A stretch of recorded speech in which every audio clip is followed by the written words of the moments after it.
بسم اللہ الرحمن الرحیم۔ مردار کی ہڈی اور اس کے بال کا کیا حکم ہے؟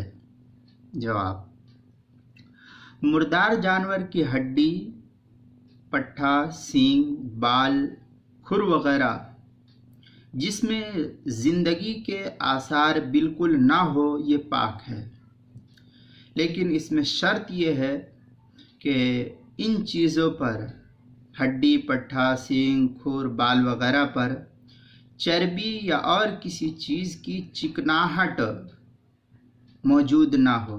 اگر چربی کی چکناہٹ ہوگی تو پھر یہ پاک نہیں رہے گا۔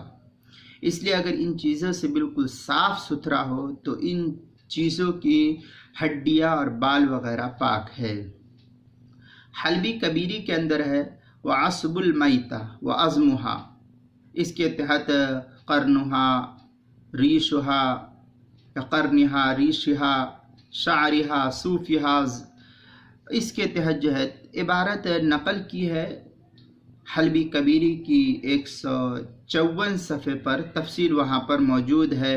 قرن، ریش، شعر، صوف، زلف، اور حافر، یہ تمام چیزوں کی تفصیل جو ہے وہاں پر موجود ہے۔ منہا طاہر ان کے تحت جو ہے وہاں تفصیل نقل کی گئی ہے۔ لہذا مردار کی ہڈی، سینگ، کھر، بال وغیرہ یہ پاک ہے، لیکن اگر اس کے اوپر چربی لگی ہوئی ہے تو یہ پاک نہیں رہے گی۔